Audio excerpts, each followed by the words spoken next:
one of the reasons that we have polls in the first place is because we have a constitution which ensures we have human rights. But as we've seen in other countries, elections can also see human rights being abused. Genevieve Quintal is the spokesperson for Amnesty International South Africa. Genevieve, good afternoon to you. Firstly, for you, do you have any test that you can give us of whether our elections will be free and fair? How can we judge that they're free and fair? Good afternoon, Stephen, and thank you so much for having us. So I think the big thing that we're looking at is just, for an election to be free and fair, is to ensure that all eligible voters are given the opportunity to cast their ballot, and that they're given this opportunity by the IEC officials, political parties, candidates, authorities, and just, I guess, general members of the public. And that it's also up to the IEC, political parties, candidates, authorities, to ensure that human rights are upheld during these elections. And this is before, after, and during. And this includes, things like the right to freedom of expression, dignity, safety. There must be no space for fear and intimidation of voters during this election. Their safety and security of everyone, no matter who they are, is paramount. And for us, that is a free and fair election. It's also about, it's about two things that kind of go together. The one is that everyone has the right to speak, and the other is that you have the right to information. These things sort of go together in a way, don't they? Absolutely, Stephen. That's the other thing. And I think, we've been seeing it all day. A lot of people talking about disinformation.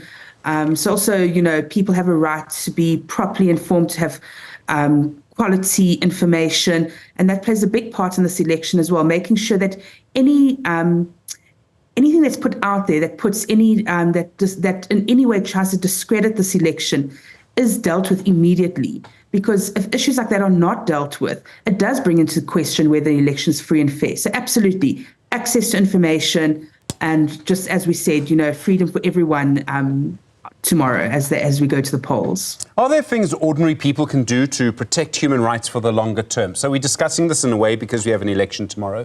And elections are kind of a focal point often of human rights in different ways. And that's because we start to discuss these issues and they start to come up.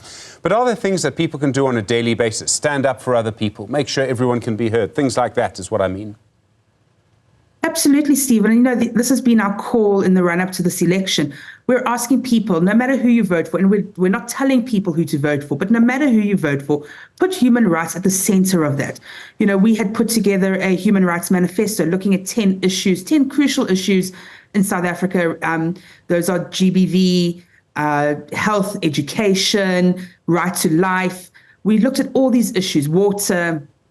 And we asked political parties to make a pledge to uphold these rights, but also us as the electorate, also to make a pledge to put these rights at the center. And as you said, it's standing up, it's demanding accountability, no matter who's in government after this election, demanding accountability for these issues, ensuring that everyone's human rights are upheld. There are 5.3 million households in this country that don't have running water, don't have safe water to drink. We have still issues in terms of our education. We have a health system that is still in a bit of a crisis, despite the president having signed the NHI bill. We have issues with right to life. We see political killings. We see how human rights defenders are being murdered. We have had this discussion numerous times, Stephen. So we are asking the electorate, put human rights at the center of your vote tomorrow. Consider what the political party you are voting for, standing for, and hold them accountable to that. If they promise to provide water to everyone or clean quality water to everyone, hold them accountable to it. That's what we can do every day as people living in South Africa, is demand accountability for the promises that are made during election, not just forget about it and in 4 years' time we talk about it again. Around the world, we see really a pushback since the beginning of the pandemic against human rights. And there's been a lot of conversation around this, and it may be a conversation that's sort of dominating parts of the West at the moment. I think South Africa sort of bucks the trend in a way. I get the sense that our human rights culture's become quite entrenched. That doesn't mean that human rights will be with us forever. It requires continual work to protect them. Absolutely, Stephen. We've made a lot of progress in the last 30 years, and what we're saying is not to take away from that. We still have a few issues. And yes, you're absolutely right. We've got this amazing constitution. We've really got great legislation. Our problem is political will and implementation. So yes, we don't want to lose that. If you think about, we're one of the few countries on the continent who have press freedom, the kind of press freedom we have, we're really lucky. But if we continue to allow, say, attacks on journalists, to allow for the media to be discredited, and I'm using this as an example, we might erode that press freedom. So absolutely, we need to stand. We can say, but we don't have major human rights issues. We're not facing major issues like some other countries. We're not facing war or civil war or anything like that. So what's there to worry about? That's the thing, Stephen. We need to continue ensuring that these human rights are upheld so that we never get to that point. We've made it 30 years up until now. So I hope that continues and that we continue to fight for human rights in this country. Genevieve Quintal, thank you, spokesperson for Amnesty International South Africa. In a moment,